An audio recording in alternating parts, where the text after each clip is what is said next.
Alright, let's get started. Hey guys. So, this is the big one. This is the one all of these Fire Emblem videos that I've recorded up to this point have been building to. As I'm recording this ridiculously late, but let's not get into that. So, Fire Emblem Warriors 3 Hopes. Before I say anything else, I want to get across my weird amount of increasing and decreasing hype for this game. What I mean by that is when the game was first announced, I was like, oh, cool, a new Warriors game, and it's based upon three houses. That'll be awesome. Then I reviewed Warriors 1, and in case you don't remember, I gave that a frickin' rant view status. In other words, I think it is a terrible, terrible freaking game. It ended up being the game that cemented my new policy for anything that's going to get rant view from my game reviews going forward. Namely, anything that scores a net score of -40 or below is going to go ahead and get a rant view status from me. And that's total score. Okay? And that doesn't mean that just because a game gets below below -20 in its final net -20 in the gameplay score does not mean I'm going to automatically call it a piece of crap, which is a thing established. I think I said -20 back with Warriors 1, but at the same time it's like that seems too low because I can name a lot of games that I don't know if I'd want to go rant view status on that would probably score -20. You know.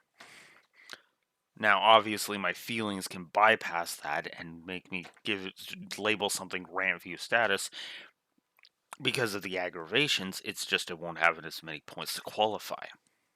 And then there's other stuff where I'm like, well, I wouldn't have given this rant view status, but the score justifies it, like with Warriors 1. Now, if you're expecting me to be building up to the idea that that Three Hopes is a net negative game, well,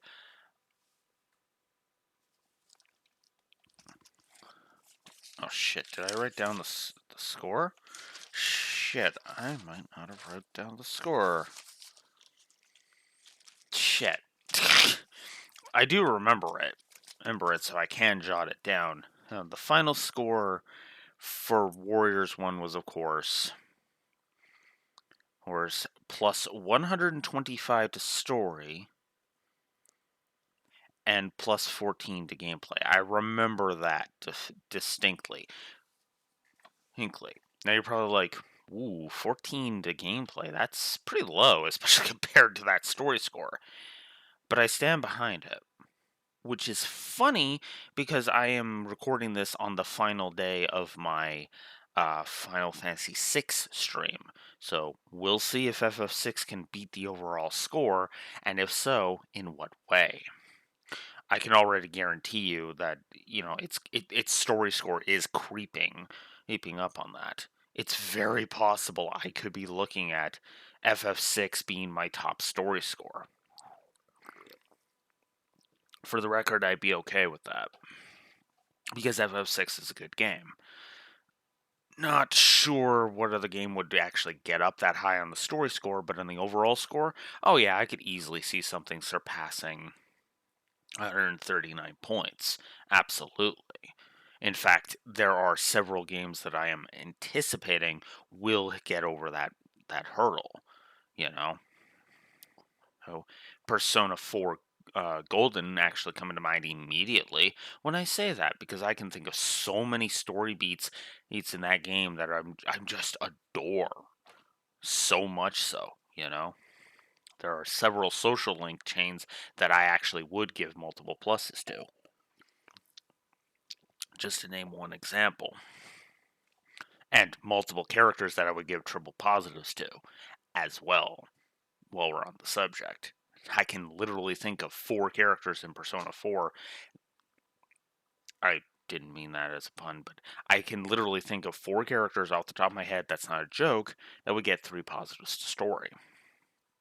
Those characters, if you're curious, would of course be Nanako, Ryotaro Dojima, Nanako Dojima, Ryotaro Dojima, and Naoto Shirogane, and shit, I suddenly can't think of the name. Kanji, that's it. I don't know why I was struggling with kanji. But yeah, no, Kanji, Naoto, Nanako, and Ryotaro, absolutely, I think are worthy of multiple pluses. Heck, even Adachi, in my opinion, is at least 2 positives to story, and and the rest of the cast are at least 2 positives to story. There is some stuff that would drag it down, but you get my point, right? But I mentioned my weird amount of hype. So yeah, no, I was worried about this game after I reviewed Warriors 1. Then Three Houses, I played through Three Houses, and that was an exhaustive process. But while we were playing Three Houses, the trailer started to come out. Now, what's funny is the trailers automatically revealed that Three Hopes was going to be better than Warriors 1, at the bare minimum in terms of overall quality, quality, in variety, if nothing else. See, Warriors 1's problem was that it was so fucking copy paste. Like, it was copy paste to the point of insanity. Like, can you honestly name a difference between Tharja, Robin, and Lind off the top of your head? Because I can't. Now, obviously, there's little tiny nuance differences between them, but at a glance, they've got the same goddamn moveset. There's like almost no difference. Right? Then, the Pegasus Knights being probably the biggest offender, and never mind the fact that they literally had opportunities for unique classing and decided to say, nope, for no goddamn reason, right? Never mind the fact that that game had such a severe sword fetish, it was fucking pathetic. I mean, for God's sakes, at least a third of the roster was sword wielders. For God's sakes. Because you had I just named 11 characters out of a 33, around 33 fucking character roster that wield swords. And you're probably thinking, well, wait, what about the rest of the roster? The rest of the roster does not compensate for that. I think there's like 4 axe wielders total, and then like half a dozen Evans spear wielders, and the rest are all frickin' magic users.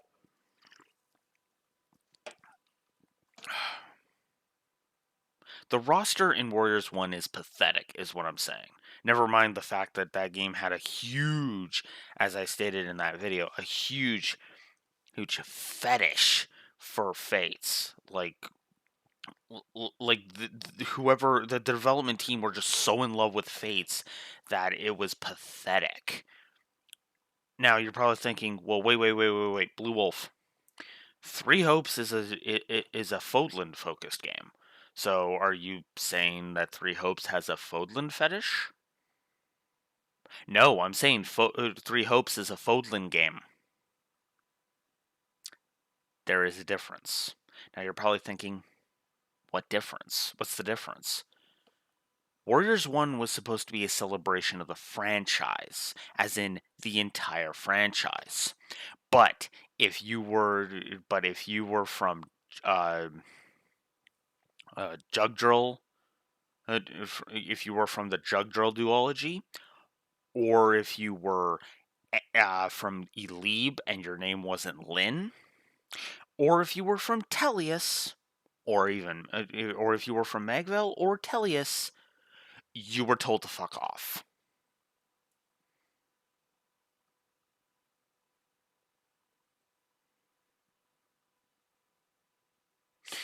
That was the problem. Again, and again, the setting was not even in the Fates world. Because if it was in the Fates world, then okay, I guess I can accept that. But again, this was supposed to be a celebration of the franchise. The game that's the storyline that started it all had 6 playable characters total out of 30. That is pathetic. Fates had like 11. And I'm including the DLC in that, by the way. 6 total, including the DLC, which means unless you bought the DLC, Shadow Dragon only got 3 representatives.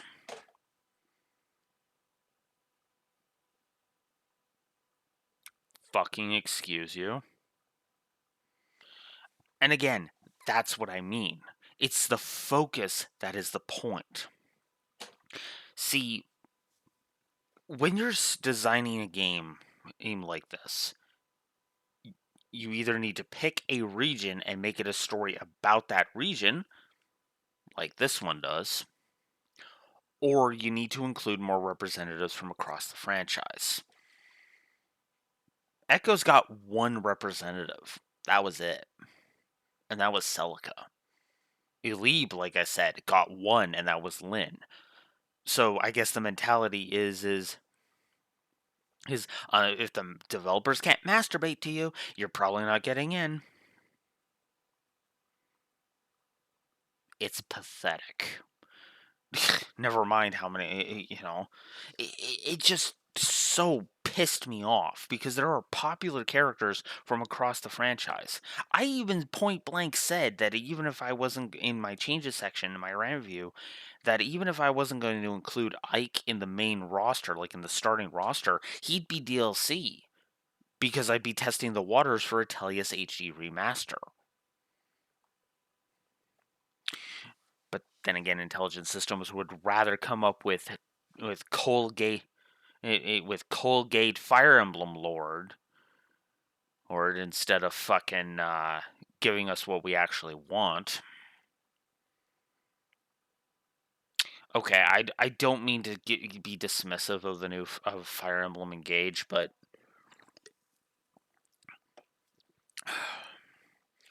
for the love of God, that looks like pandering. I'm sorry, it looks like pandering, and they've already got Fire Emblem heroes. Like, come on. I still think you should be able to just buy heroes in Fire Emblem Heroes, but that's just me. But regardless, look, there's ways to nickel and dime us without literally nickeling and diming us. I'm just saying. But regardless of all but regardless of all that, Three Hopes through the trailers showed us that there was going to be more variety. And it's funny because they actually started with the Blue Lions. Which was actually a good idea. Now you're probably thinking, "Oh, because Blue Lions is popular." Yes, but also no. See, the main reason why it was smart of them to start with Blue Lions was to do. Now, the initial trailer showed us that we were going to get Edelgard and she was going to be wielding an axe, so okay, props there. But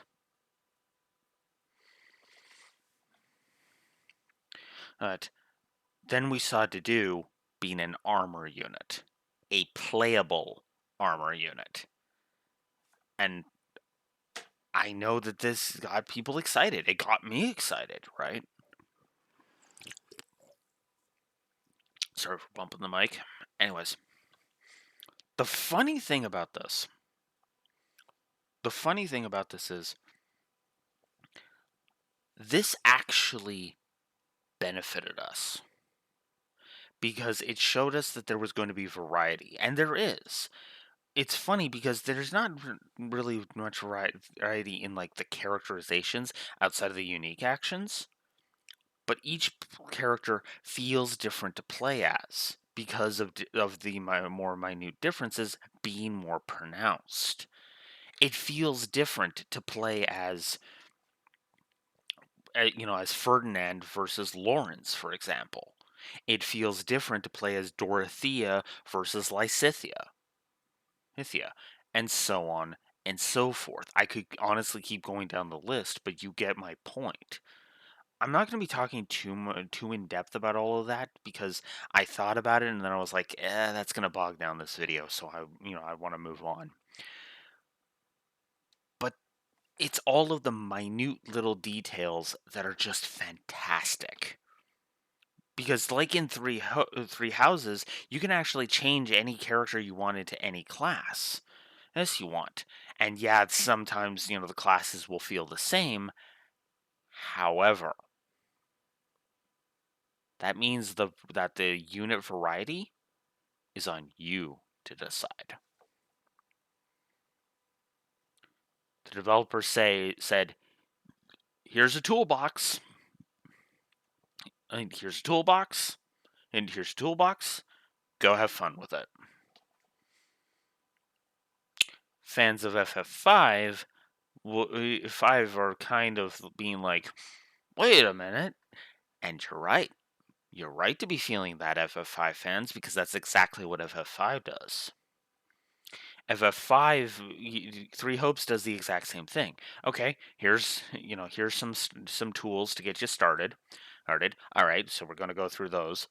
Then you get the next set of tools, and it's like, oh god, yes, this, which means our options are even further expanded. Then you get even more tools, and then your thing is expanded again, and see how this works. See how awesome this is. Well, it is true that you probably won't be buying stuff from the shops very much outside of seals. I still love the different ways that they have mitigated the grind. The grind is still pretty bad, as it is with any Warriors game with level ups, but I like this. I do like this system. The camp was awesome. Awesome. The tutorialization was both good and bad, in my opinion. It gives you good info, but man, does it hold your hand in some ways. Um, don't much care for the prologue fight, but yeah, we could talk about that more in the story section. Monster battles. Yeah, I guess monster battles. I'll talk about the actual combat in a bit, actually, because I want to skip down to here. I love the camp because it boils down to I love the training grounds. The training grounds is freaking amazing in this game. So the way the training grounds works is you upgrade it and you get slots where you can put pairs of characters in there to train so that they can gain uh, exp in their different classes. Okay, that's cool. Here's the thing. The normal actual Muso maps that you go and deal with are not affected by the training grounds. In other words, you can actually change somebody's class within the training grounds, and it won't affect the map. So let's say you want we'll use Edelgard as an example. So let's say Edelgard is working on her uh, fighter class or her lord class, right? She's working on her, I forget the name of it, her armored lord class. But you kind of want to give her some magic, so you want to shift over here and you want to gain her some magic, right? You can do that through the training grounds without changing her out of her Lord class. In other words, the training grounds is where you can train up different classes, gain different abilities, and you never have to worry about having to grind out in the Muso maps, which would have sucked. Let's just be blunt. Now you still do have to grind it out by using your combat arts, because you can level your combat arts. But again, it's mitigated. You're mitigating how much grind you have to do in order to gain new abilities, and I like that. Because gaining new abilities in Three Houses was miserable at times. But here in Three Hopes, holy crap. Especially with the how much better the New Game Plus is in here than in Three Houses, right? This New Game Plus is actually making me question questioning whether or not I should have bothered with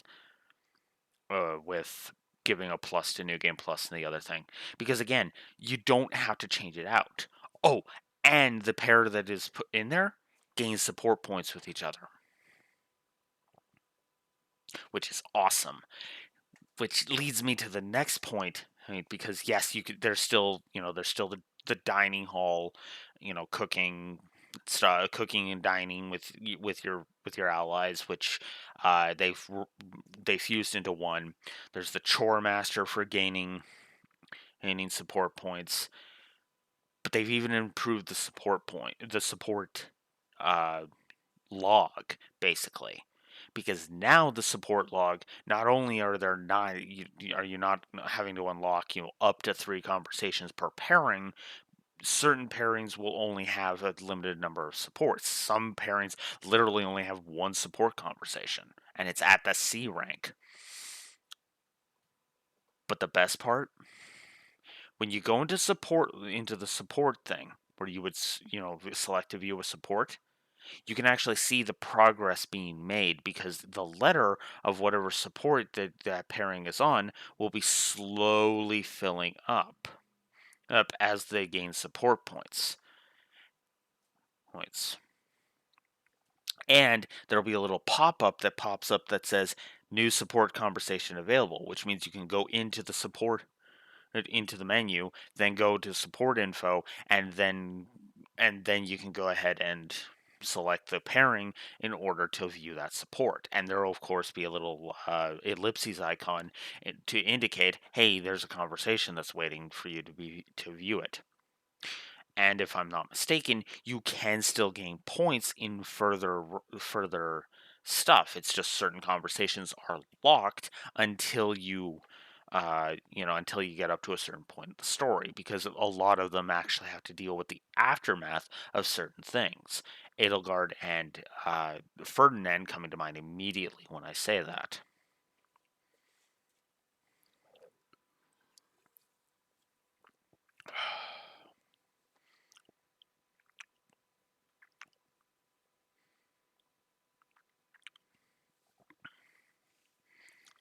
Hint, right? There are several maps that are amazing, by the way. Absolutely love the music in this game. I'm just going linearly to get on with it.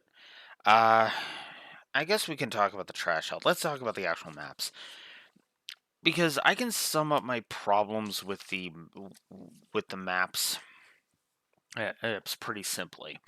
There are certain maps that railroad you, and there are certain maps that have obnoxious objectives. In other words, if you're not paying attention or if you don't know what you're doing, you're going to easily fail them. One of the paralogs was actually was the first Muso map I ever gave. It was Eve 3, and give me a sec to find it here. A lot of the maps got negatives, by the way, because they were just awful, in my opinion. That's why the gameplay score is so low, by the way. Hey, there's a lot of great stuff in here, but man, if it wasn't for those convenience features. Here it is. Evil's Bane and Love's Protection. I'm not even going to say whose whose paralogue that is until I get into the story, but yeah, it's nuts. The it, but yeah, it's a lot of them were just not fun to play. A lot of them were just kind of there here, and some just ended up pissing me off. This is definitely a game that I tolerate the gameplay for the story on, because even in the route that I think is the absolute fucking worst by a country mile, Golden Wildfire, I will explain myself. But even in Golden Wildfire, there was still some good stuff in there. So what more can I say? You know.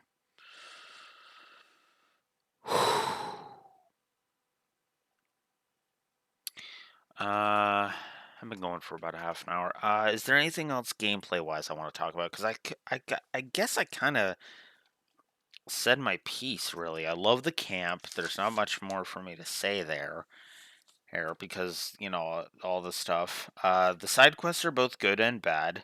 They can get some of them are kind of interesting, and then some of them are just aggravation incarnate. Um,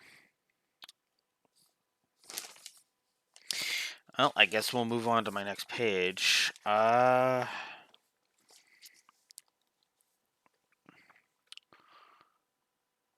Some of these I need to talk about in the story section. Oh yeah, the unnecessary animations. This game has a fetish for uh for when elements of the maps change, for like when like enemies are pelting you with the magic attacks, or archers are flinging arrows at you constantly. There's all of these animations that play that you can't skip, that force you to watch them start up their sides. And if say a contraption on the wall like a catapult or a bow arrow launcher thing is launching, same thing. You can't skip those animations. It gets really dull, and I'm actually surprised I only gave one negative for that. I mean, technically I did two because it's constant. They constantly pull that, but yeah, that's beside the point. Um,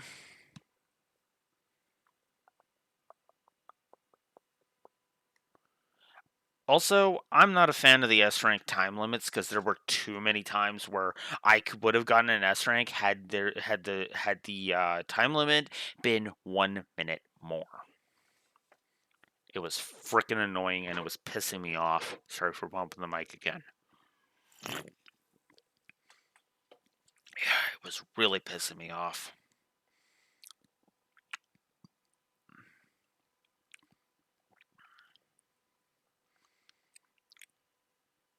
There were a lot. That's another note about a map that was just pissing me off because it was railroading.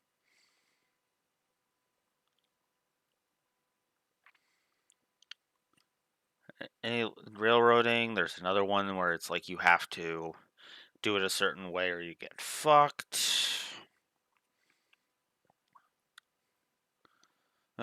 Good voice acting in this game, by the way. Absolutely love it. Of it. Certain maps are awesome. Shadow Slide, which is Shez is who I haven't even talked about. Shez is the Avatar character's freaking unique movement thing, which is awesome. Which also, funny enough, when you get up to A support, you actually have a thing called a Merc Whistle, which actually can let you gain the unique action, the unique ability of the ally that you've given the Merc Whistle to. I like that. And there's also an added thing at the end of the game, which is also awesome. Just before the credits, too. That's another good map. Another good map. No reason to talk about a lot of these. There's another bad map. Like I said, a lot of times it's all over the place. Then there's the battle suggestions, which is just conditions that are changed up, which is good. Okay, I guess we can talk about the lock-on. I've already talked about the grind, but yeah. So the lock-on kind of sucks in this game. Because you lock on to a general, right? But the problem is that sometimes it'll lock on to a character that you're not trying to get rid of. It's like, go deal with that enemy over there. No, I want to deal with the enemy that's right here. And it's very finicky, and it can cause issues with the camera. And I was just like, oh my god, this lock on sucks. Not much else for me to say. It's just I hate the lock on in this game. It's kind of an the gameplay section is really just an explanation of why the gameplay was so low, even though I'm gushing about specific elements of it. There's my full side magic bombardment hermit thing. Those are more maps. I'm probably going to be skipping over a lot of them, even in the story section, when just talking about each of the main routes. It's because I've gone over them on the stream, so there wasn't really much for me to talk about. I mentioned the Merc Whistle, uh, New Game Plus. I've mentioned. Oh yeah, I'm not a fan of the difficulty curve, as I feel like this game actually kind of ramps up its difficulty a little too obnoxiously. So it's kind of irritating. So yeah, it can start giving you headaches pretty quickly. So yeah, not a fan.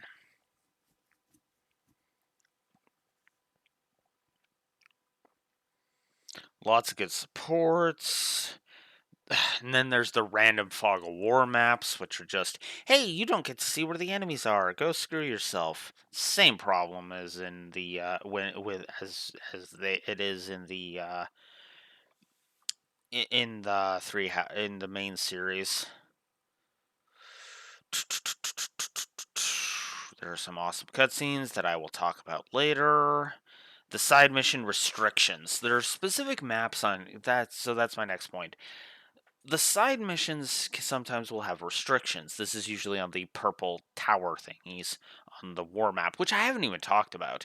Okay, before I talk about these side quest things, let's talk about the war map. So the war map has a bunch of excavation points that you can gain different resources in, which is awesome. This is also where you select things means because granted for speedrunners it's kind of sucky, but I actually like this because it actually you can actually plot out your course, and it's actually kind of fun. And in that regard, in my opinion, what's not fun are some of the side mission restrictions, because there's crap like you can only bring male units, you can only bring female units, you cannot dodge in this map on this map, you cannot block in this map. You can only bring one character. It gets really dumb, and the restrictions honestly don't even make sense 90% of the time. It's literally just an artificial restriction that just feels arbitrary. So, yeah. I've already talked about the unskippable cutaways. Is which is actually part of that. That's that whole thing I talked about in Warriors 1 where it'll go show you this like wall of darkness and it will literally rip control away from you. Hate that crap.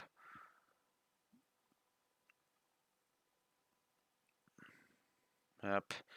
More stuff to talk about in there. That is another map.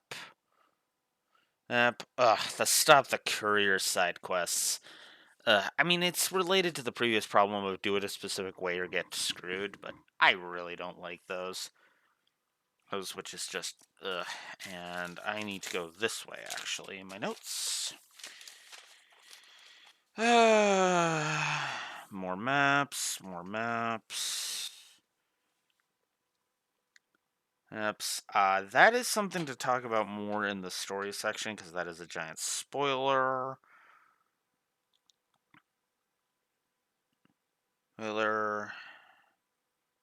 That's story stuff. The pacing and the padding. Yeah, this game has a real pacing and padding problem.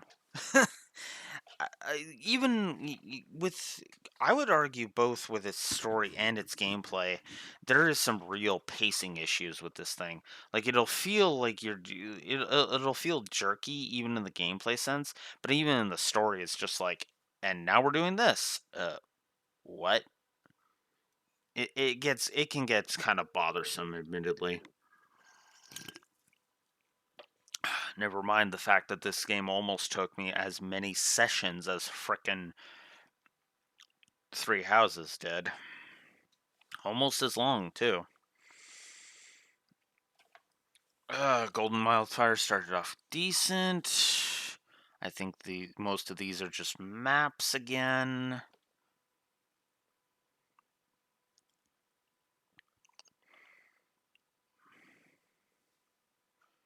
And hated that one. And with a burning passion. But that's more for story reasons than anything. And again, it's the railroading thing, so yeah.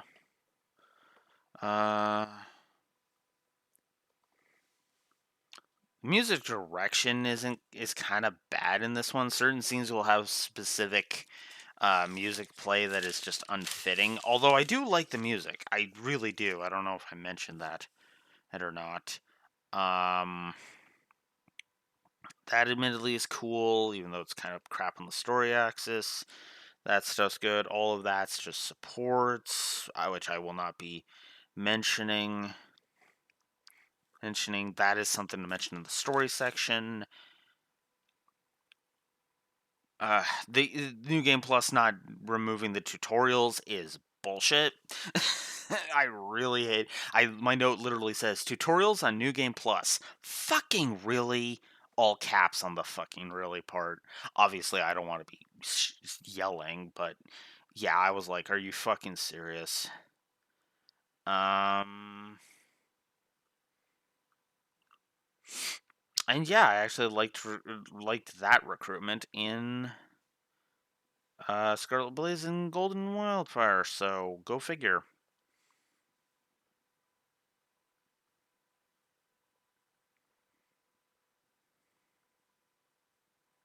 And the event viewer is good as it always is. Okay, I think that's it. And honestly, I don't even need my notes for the rest of this. Because, which is funny because you're thinking, wait, but Blue Wolf, you haven't talked about the story yet. I don't need my notes to tell you why the story's awesome. So I will consult them after in case I miss anything. So, spoilers. Spoilers, spoilers, spoilers, spoilers. Spoilers, spoilers, spoilers, spoilers. 5, 4, 3, 2, 1. I fucking hate Golden Wildfire. Okay. Gonna start with that. It started off strong enough with dealing with Shahid. But the problem is he is literally just a chump. And he is not fun to fight. He shows up for 2 chapters and then he's just gone from the story. Golden Wildfire suffers from the biggest issue, suffers from the fact that it does not know what it wants to be. It had potential for great world building and it pissed it all away. And I hated it.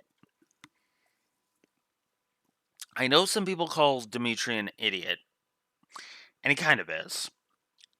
But I actually think Claude's more of a fucking moron in this game than Dimitri.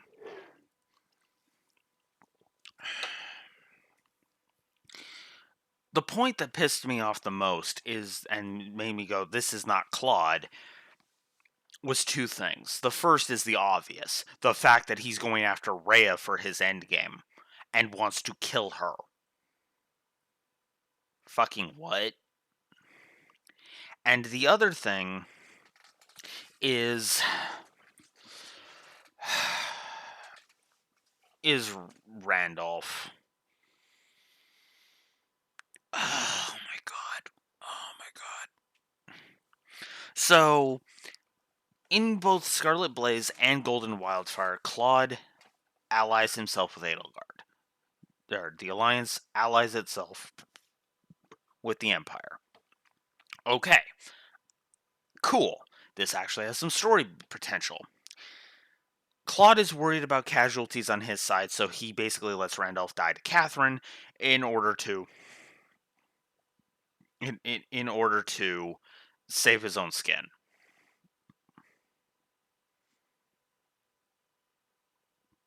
What? Are you fucking serious right now? This pissed me off so fucking much. Which I gave this 3 story negatives, like just straight up, because I was like,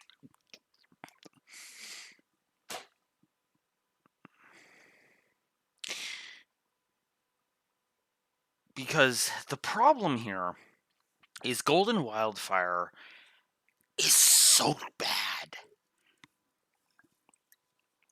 Because again, it feels like this should have been like the middle of the road, where the Golden Deer are basically backhanding both the kingdom and the empire and saying, "Look, knock it the fuck off. Go deal with the real enemy, which is those who slither in the dark." And I swear I wasn't trying to make an OC mode gag there, but you know. Now, credit where it's due. Edelgard is going after those who slither in the dark. It's just in Golden Wildfire, she's kind of letting Claude deal with it, which, okay, fine, fair enough. But I don't know, something about this whole thing just feels arbitrary, you know? Just feels wrong somehow. And I don't know what to say about it.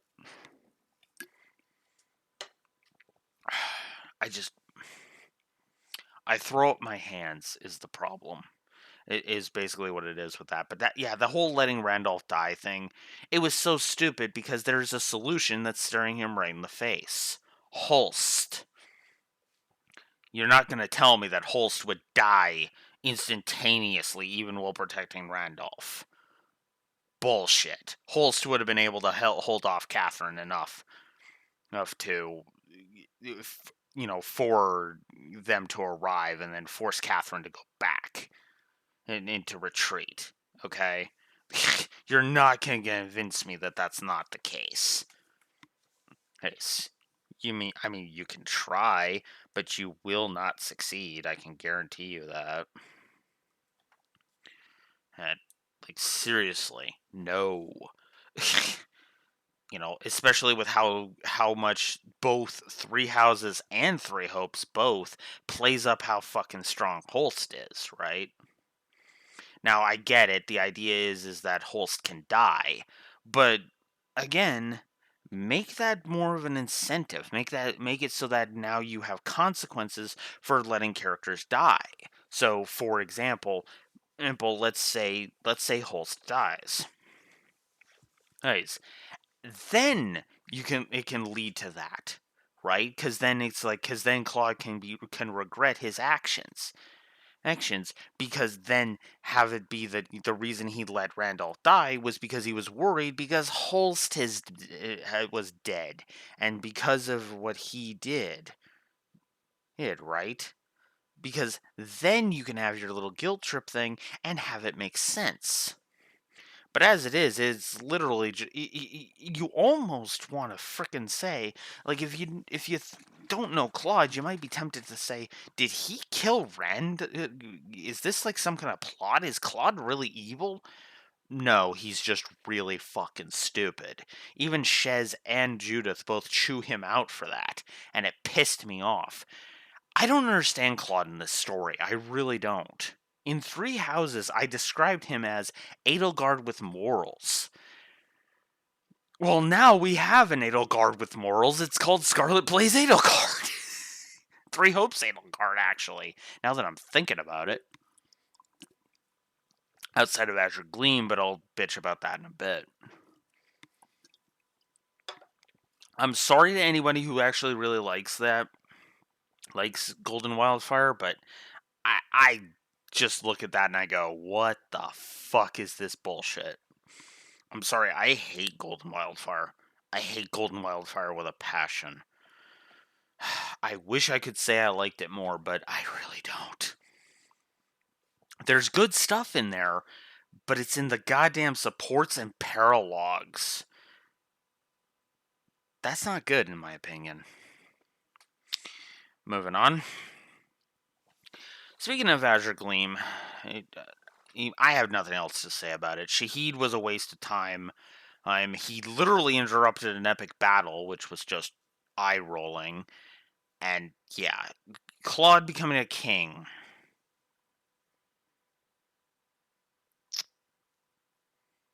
A Fodlan king.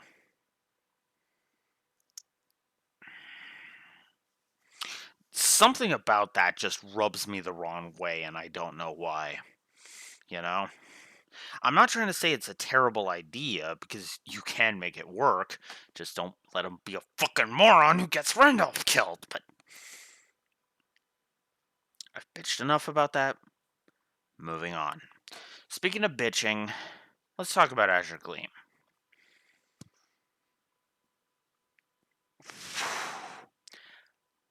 Now, we have to go backwards with Azure Gleam, because with Golden Wildfire, we could just go linearly. But with Azure Gleam, we actually have to go backwards. We have to talk about the second half of Azure Gleam before I start gushing about the first. And I mean gushing! And I mean, like, straight up, like, oh my fucking god, this is one of the best written stories I have ever seen in Fire Emblem! Or fiction in general! I'm sorry. I know I I know I'm laughing. I know that sounds like I'm exaggerating, but it really isn't. Azure Gleam is one of the best written stories I have seen up to a certain point. The first half is phenomenal. Phenomenal. But the second half is kind of crap. So, you know what? I'll gush about the first half first, because I just spent time bitching about Golden Wildfire. Let's gush about Azure Gleam. Back in when I discussed Azure Moon, both during the Three Houses stream uh and the subsequent videos, I talked about how much I hated the fact that the writing didn't seem to understand that Dimitri was supposed to be in a berserker gone nut, a berserker on a rampage, not an evil douchebag. The problem was Azure Moon treated Dimitri like a fucking villain. And everybody just ignored that because Edelgard's the villain. Edelgard didn't fucking torture people.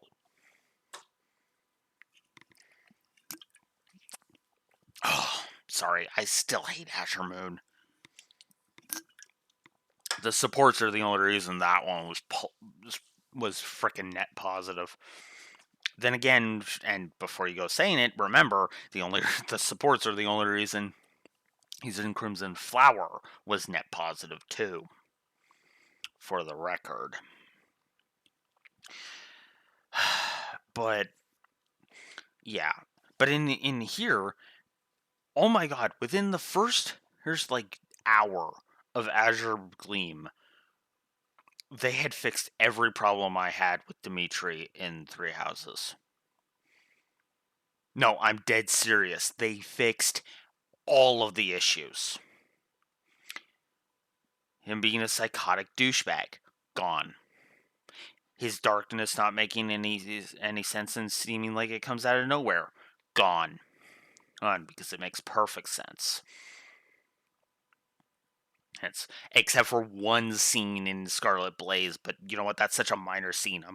I'm willing to sweep that one under the rug. So here you are to offer me your head, Edelgard. Heard that scene. Defense of the Silver Maiden. Maiden, if you're not remembering it.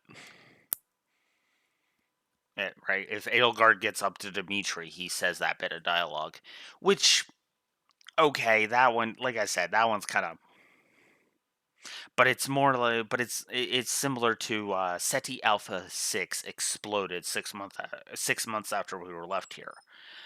I'm in the same boat as the lore runner was with uh with that in Star Trek II: The Wrath of Khan. They missed a planet exploding, huh? And then he moves on because the rest of it is so goddamn good, right? Azure Gleam, him. So yeah, they moved him away from being a villain. Good. His darkness isn't out of nowhere. Good. They made him have a brain in the first half. I know some people say that he's dumb. Here's the thing: Taking in the Church is the only move he had. They discuss that. And I like that. Because in Three Houses, Dimitri just seems so damn dumb. And admittedly, if you play the other routes, Dimitri does seem like an idiot, especially in Golden Wildfire. But in Scarlet Blaze, I would argue, even though him continuing the war does seem a little dumb, I actually am with him on that. I actually think it works for what it is, because again, he agrees with Edelgard's ideas, but not her methods, and that's why he has to go to war. And plus, his Fargus would have been thrown into complete chaos had he rejected the church.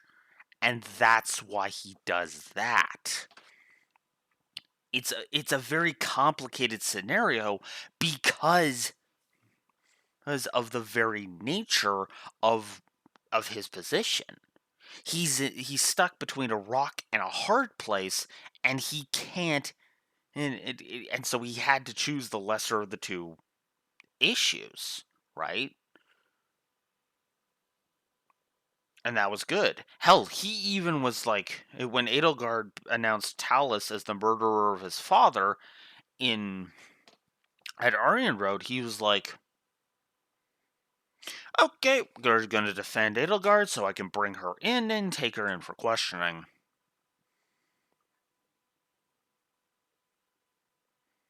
Started attacking Talus immediately,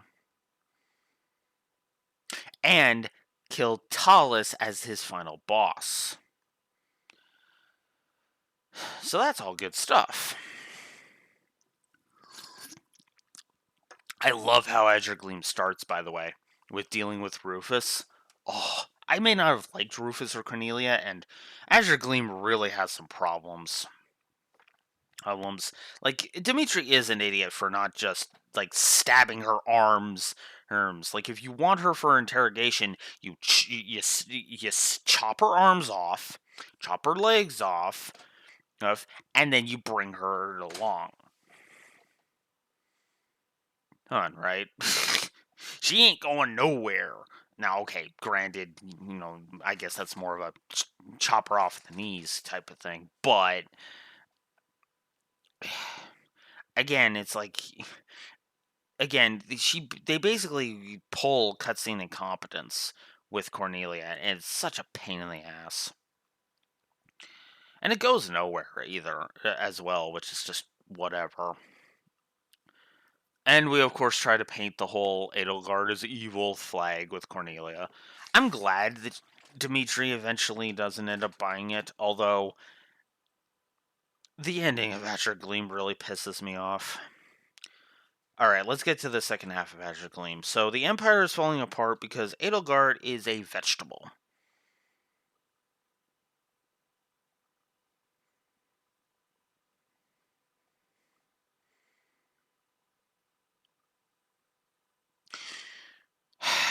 I feel like I can just stop there because that just basically says everything it needs to. And so now Dimitri invades the Empire, and that actually has the reaction it should. Instead of calling out for the Empire's surrender, but whatever. So of course the Empire defends its home, blah blah blah. Duke Ire is awful. I hate him as a character, simply put. The ending is what pisses me off. So, Dimitri kills Talos with one final strike, and then leaves Edelgard, who is helpless, in a bad state, and practically begging for his help now that she's starting to remember who he is, and he leaves. Nope, I'm just gonna leave you alone. This made sense in the Azure Moon ending because, spoilers for that ending, Edelgard's fucking dead. And that's why Byleth, pulls him back and is like, no, no, no, no, no, no, no. We're done here. Let's go. Because you have to leave the past behind you. You have to put it behind you. Don't look back. Because otherwise, then you're going to start claiming that her voice is crying out for vengeance. Move on. But that's not what this is. This is literally an opportunity for him to reshape the frickin' Adrestian Empire. But no. Never mind the absence of both Ferdinand and Hubert in both Azure Gleam and Golden Wildfire's second halves. Like, seriously, we actually see Monica show up, but not Hubert in one map, which is just what? I mean, I get she probably has Hubert off doing other shit, but what? Whatever.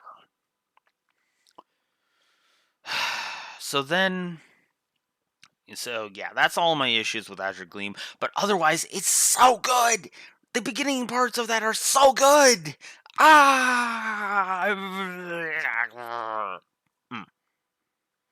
Sorry.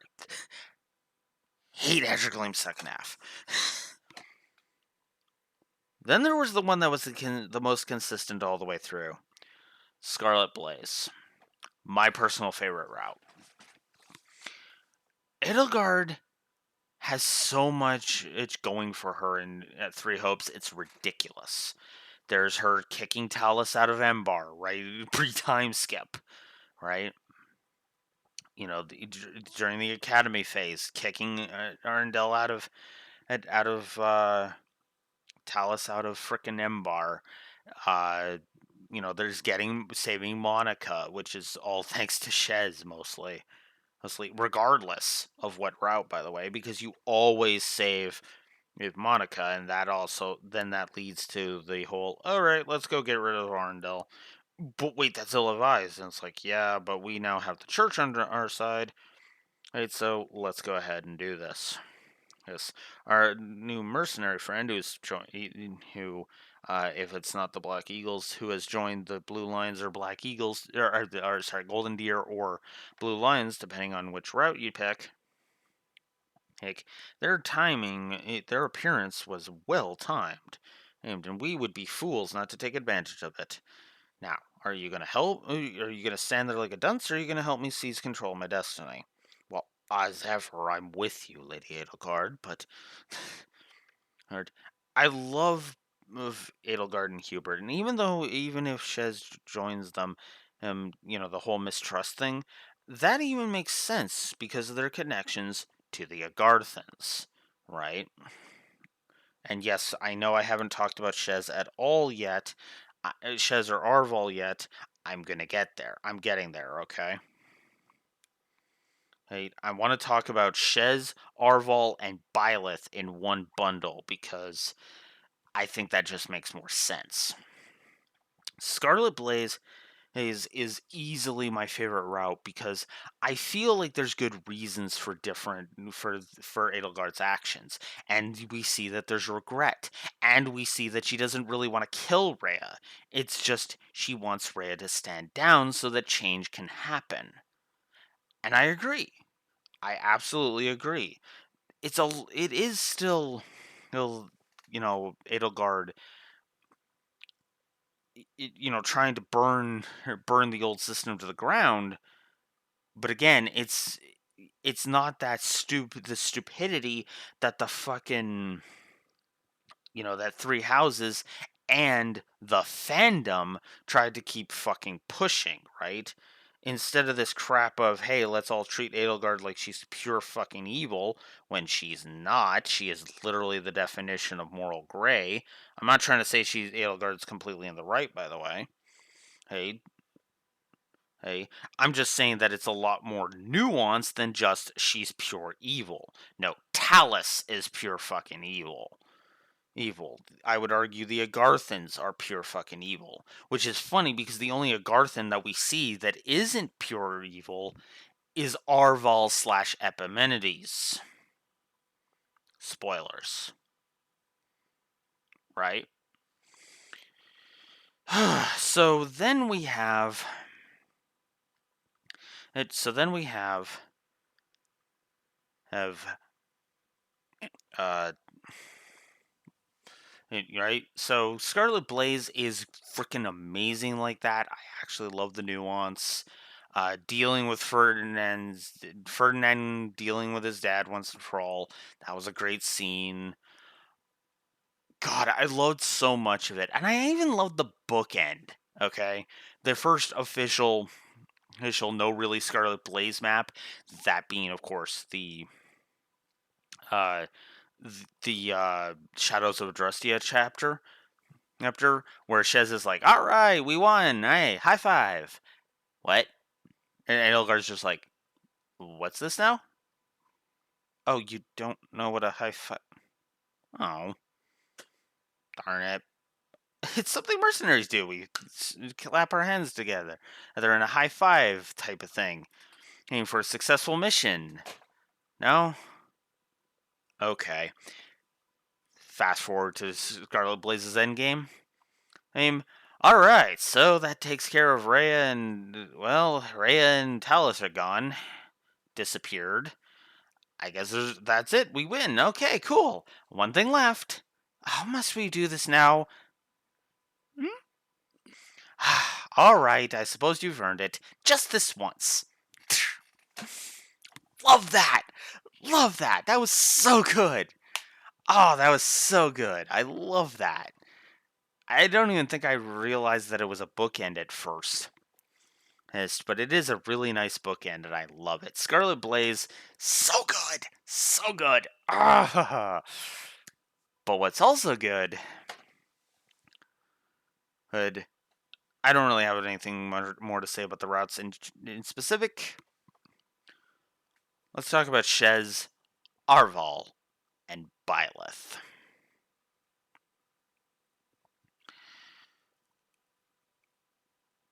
Okay. Now, this game intrigued me with the whole Byleth being an enemy thing. But of course, the recruitment that I was hush-hush about, because it was spoiler territory, was Byleth.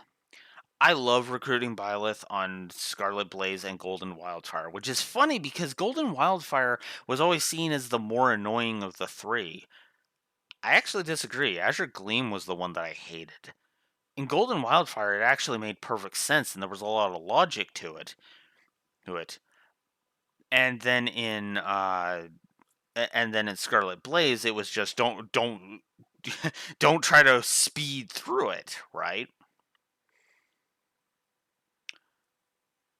But now we got to talk about Arvel and his relationship with Shez. Shez, of course, is the Robin approach to the Avatar, which actually helps flesh out Byleth a little bit, which is nice. Shez is very interesting in that they have a pre-established character. And it's funny because Shez actually does grow. And if you recruit Byleth, well, that shows the growth is okay. There you go. Now we can do that. And of course, failing to recruit Byleth is always the sadder of the things, because Randolph will randomly get killed by Byleth, which actually is a decent scene. Oh, and the fact that you get Gerald as a playable unit if you manage to recruit Byleth is great too. Because you basically recruit them at the same time. Like, you basically have to not kill Gerald in order to get Byleth, and there you go. Great scene, by the way, of Shez defeating Byleth. Defeating Byleth and finally putting down Byleth for good in the later bits, and even when Gerald's death was handled better. I'll just let that irony speak for itself for those that know Three Houses. One thing I will say that I love about Shez, though, is Shez feels like they have a personality. And I like that. Yeah, it's mostly just the I'm a mercenary and so, the rest of the world is kind of a mystery to me. But it works because Shez gets along with the others really good, in my opinion. And it feels like Shez really grows and bonds with his colleagues after a time. I didn't mention it, but there's a great example of this in Azure Gleam. Now, I've already mentioned how Shez chews out Claude in Golden Wildfire. But there is a scene in Azure Gleam that just I fucking adore. And that is the freeing Dimitri from Cornelia scene. Because Dimitri has been captured by Cornelia, we gotta go rescue him. And then we get up to him, and, Shez is like, alright, let's get going. And then Dimitri's like, oh, I should stay here because, it'll be better. And both Felix and Duke look at him and go, no, here's Aardvar. Let's go. We got asses to kick.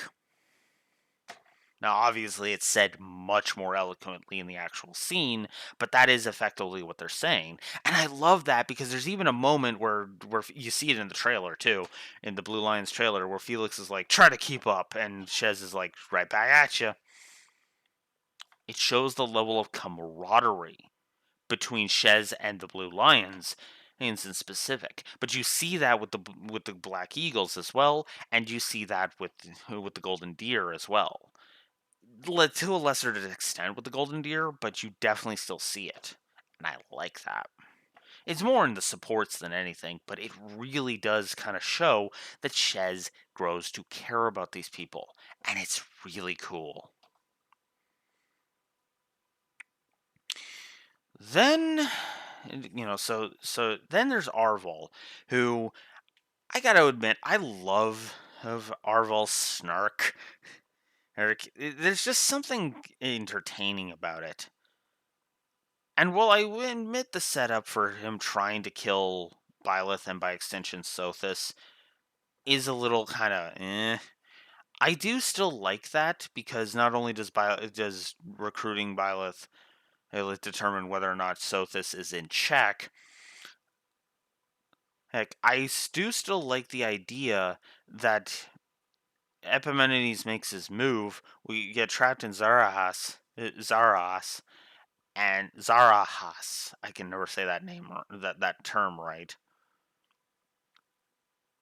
We see all of that, and Epimenides really is cool in how he's effectively this dark god, but it is still Arval at the end of the day. It's all just kind of part of Epimenides' subconscious. Arval was really just kind of an avatar for Epimenides.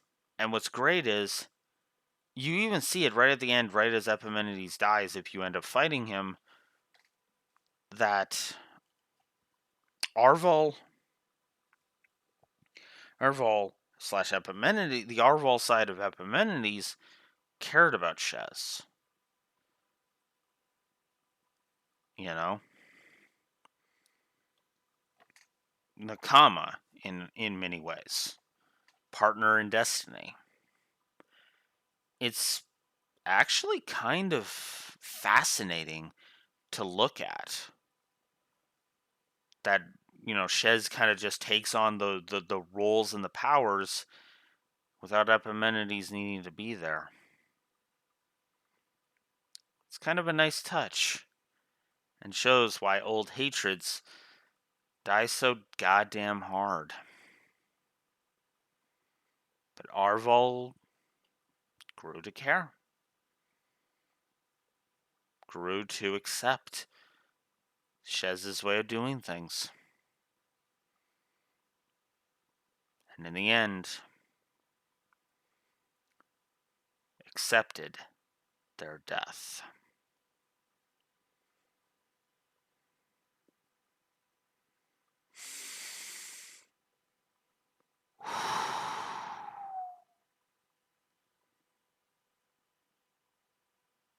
Yeah.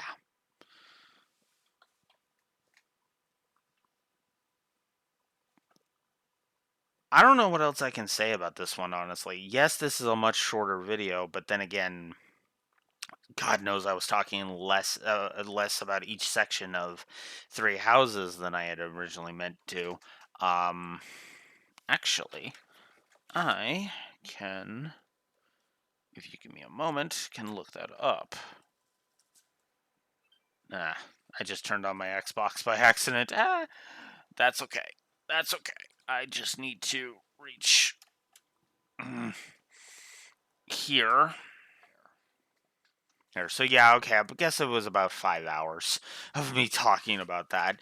But again, I spent all of that lengthy discussion about Fodlan and its different elements and stuff. I didn't even talk about Count Burgley's in this. I didn't even talk about Count Hevering. But again, there's a lot of nuance and different things about this game that honestly, I would recommend you just go play this game. Because there's a lot of great nuance and to the storyline here. And I will admit, you will get more out of this game if you've played both Three Houses and Three Hopes. So I hope that this game, if you love Three Houses, you've played this one. But if you pick up this one first, I hope you get encouraged to play Three Houses, because I think both are great games. It's just I think the gameplay is better on Three Houses. Go figure. But the storytelling is way better here in Three Hopes, and I even think some of the writing is better too. I highly recommend this game. I recommend you go play it. But regardless, that is it for me. So until next time, this is Blue Wolf Alex of the Lore Walkers, signing out and highly recommending. I didn't even make sure I had the case in front of me. Because I like to do that with certain games. Shit, I don't know if I have the case handy. I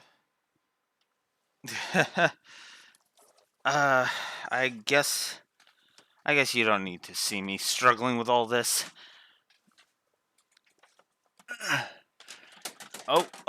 Oh no! I think that was it too! Damn it! No!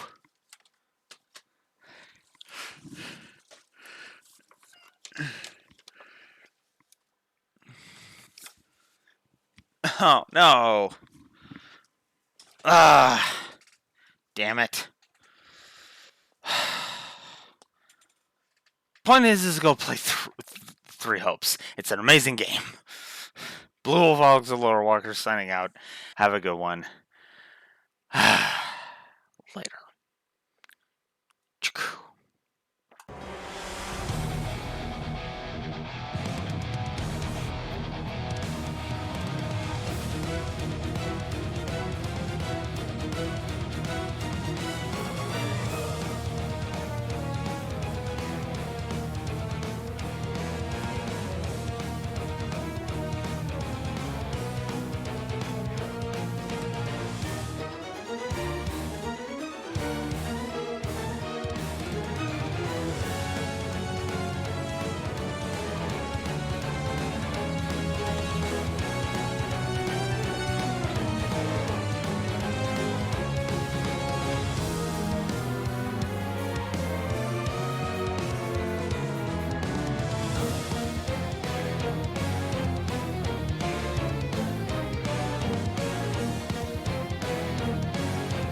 I owe you one.